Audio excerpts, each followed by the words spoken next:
Caught in the crossfire. It's caught in the crossfire.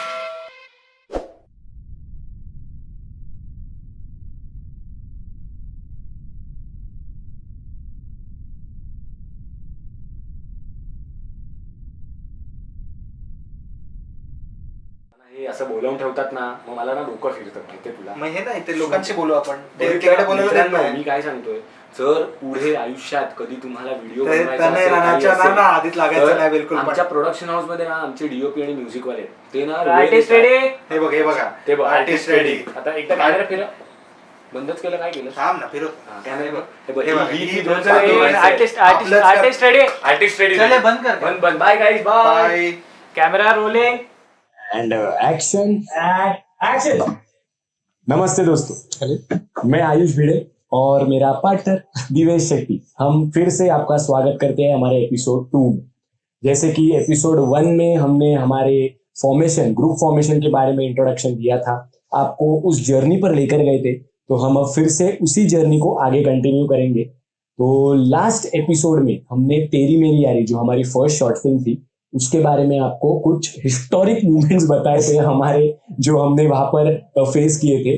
और उसके बाद हमारे राइटर दिवेश शेट्टी, उनके दिमाग में फिर से एक कीड़ा आया, तो उन्होंने सोचा मुझे अब कुछ हॉरर लिखना है। तो जब दिवेश ने मुझसे इस बारे में डिस्कशन किया, तो आई वाज लाइक ठीक है दिवेश, लिख, बाकी सारी डायरेक्शन, पॉइंट ऑफ व्यू और कैमरा है उसके बारे में हम बाद में सोचेंगे, पहले तू स्क्रिप्ट लिख दे।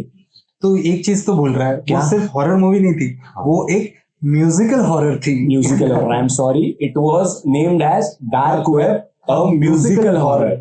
तो मैं स्टार्ट करूंगा उस बारे में, और फिर दिवेश आपको उस जर्नी पर आगे लेकर जाएंगे। हमारी स्क्रिप्टिंग हो गई, हमने लोकेशन हंट करके लोकेशन फाइनल कर दिया, हमारी एक्ट्रेस जो लीड करने वाली थी उस हॉरर मूवी में वो फाइनल हो गई। सुबह हम सब रेडी थे, around 7-7:30 in the morning. Divesh और मेरी बात हुई फोन पे कि मैं अब तैयार हूं, मैं निकल रहा हूँ, तुझे पिक करता हूँ। तो I was like okay, we all are ready. उसके बाद जो लीड एक्ट्रेस थी उसका मुझे फोन आया, आयुष एक्चुअली कुछ इश्यूज हो गए हैं तो मैं शूट पर नहीं आ रही हूँ। और फिर उसके बाद मेरे सामने बहुत बड़ा क्वेश्चन मार्क था, बिकॉज शूट के लिए सिर्फ 2 घंटे बाकी है और जो लीड एक्ट्रेस सोची थी वो आने नहीं वाली। यहाँ राइटर बैठा है उसी थॉट प्रोसेस में कि वो एक्ट्रेस ऐसा ऐसा काम करेगी, पर बीइंग डायरेक्टर मैं सोच रहा था कि अब स्टोरी आगे कैसे जाएगी। तो उसके बाद जब मैंने ये बात दिवेश को बताई, तो दिवेश अभी आपको आपका एक्सपीरियंस शेयर करेगा कि वो उसने उस बारे में क्या सोचा और फिर उसने क्या सोचा था कि अब हम स्टोरी कैसे आगे लेकर जाएंगे। Over to you Divesh. तो अब हमारी एक्ट्रेस तो थी नहीं हमारे पास, जो लीड एक्ट्रेस थी, पर हमारा original story included around 4 to 5 girls, जिसमें से जो एक लीड थी वो तो आई नहीं थी। तो हमारे पास बैकअप में एक एक्ट्रेस थी जिससे हम ट्राई कर सकते थे, जिन्होंने आई थिंक कभी उसके पहले काफी कम बहुत ही कम काम किया था। स्टेज पे काम किया था, जिनका नाम है जूली। Yes. जूली उन्होंने काम किया था। और फिर एक सच बात बताओ आपको, तो हमने आज तक किसी को बताया नहीं है कि वो मूवी में वो गोश्त थी, man Yes, he was a man eater. क्या थी, ये मुझे खुद भी क्लियर नहीं है, क्योंकि काफी सारी चीजें हमने एंड मोमेंट पे चेंज करी थी वो स्टोरी में। एक चीज तो हमारे पहले दोनों शॉर्ट फिल्म से ये था कि हमें कोई ना कोई एक्टर या एक्ट्रेस लास्ट मिनट पे बोल देता था कि हम नहीं आ सकते, तो हमें ऑन स्पॉट पूरा चेंज करना पड़ता था। यही रीजन था कि हमारा काफी सारे वीडियोस के शूट टाइमिंग्स काफी लंबे हुआ करते थे। हालांकि डार्क वेब हमने एक दिन में शूट कर लिया था। हम सुबह अराउंड 7:30 जैसे आपने बोला, तो 8:30 को हमने स्टार्ट की थी और बाय इवनिंग 7 o'clock हमने वो शूट पूरा रैप अप कर लिया था। लोकेशन काफी अच्छा मिला था। आई एम वेरी थैंकफुल कि हमारे डायरेक्टर साहब ने वो लोकेशन ढूंढ के निकाला। म्यूजिक तो हम दोनों ने मिलके ही दिया था, तब हमारे साथ मिहिर नहीं थे। आई थिंक वो उनकी एग्जाम चल रही रही थी, तो मिहिर हमारे मेन म्यूजिक डायरेक्टर हमारे साथ नहीं थे।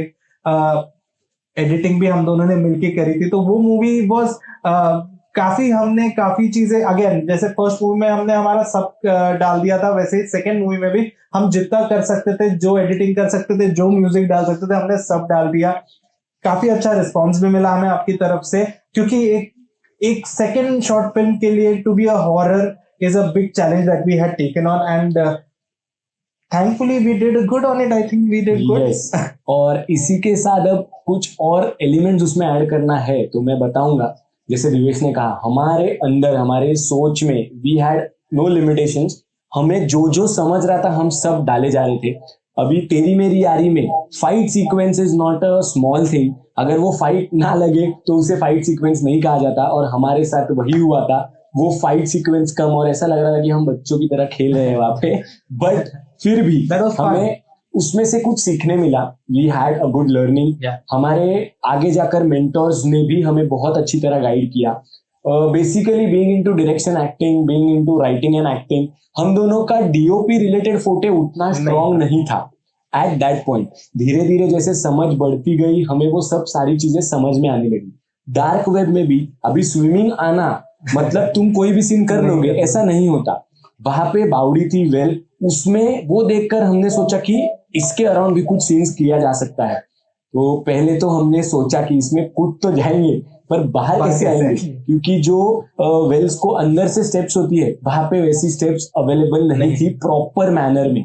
तो हम सिर्फ सोच रहे थे कि अगर कूद गए तो बाहर कैसे आएंगे. तो हमने सोचा रस्सी वगैरह लगा के रख देते हैं, अगर कुछ नहीं तो रस्सी पकड़ के ऊपर तो आ जाएंगे.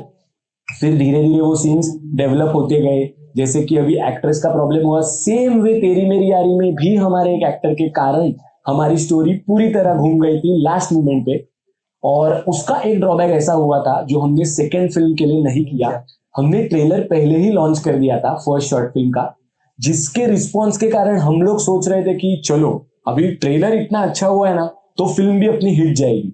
पर ट्रेलर लॉन्च करने के बाद हमारी स्टोरी, हमारे शूट्स कंप्लीट ही नहीं हो रहे थे, क्योंकि जो मेन विलन था वो शूट्स के लिए टाइम दे ही नहीं रहा था. मतलब एक बार मैं सोचूं अगर शाहरुख खान, अमिताभ बच्चन ऐसा कोई होता और वो बोल रहा है ना, तो आई वॉज लाइक ठीक है यार, अपना जीरो प्रोडक्शन है, उन्हें अभी क्या ही फीस देंगे. तो वो बोल रहे तो ठीक है, पर जो फर्स्ट टाइम काम कर रहा है, जिसने अभी तक ऑन स्क्रीन कभी काम किया ही नहीं है, अगर वो बंदा इतना फुटेज खाने लग जाए तो सोचने वाली बात है. क्योंकि अगर प्रोडक्शन हाउस आगे चलाना है, अगर ग्रुप आगे चलाना है, तो इन सारी चीजों का ध्यान रखना हमें उतना ही इम्पोर्टेंट था जितना कि हम वो ऑन एयर डाल रहे हैं. तो yes, it was really a great experience.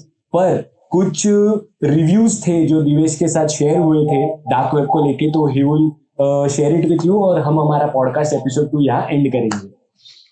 तो डार्क वेब के बारे में मैं अगर बताऊं तो हमें यही सबने बताया था कि आप it was a very big jump that we had taken, तो we had to slow it down. हमें थोड़ा स्लो करना था.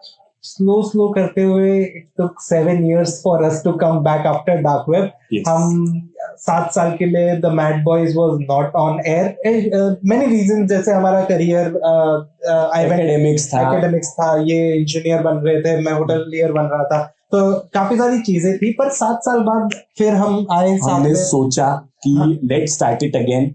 हमने फिर से वो एक जंप लेना सोचा और हमने वो जंप ली, और आज आपके सामने हम अपना खुद का प्रोडक्शन हाउस और हमारा अपना और आप सभी का चहीता द मैड बॉयज लेकर हम फिर से शुरू कर रहे हैं. और उसके बारे में इन डिटेल आपको नेक्स्ट एपिसोड में बताएंगे. तब तक के लिए bye bye, take care, be safe and stay home. Thank you.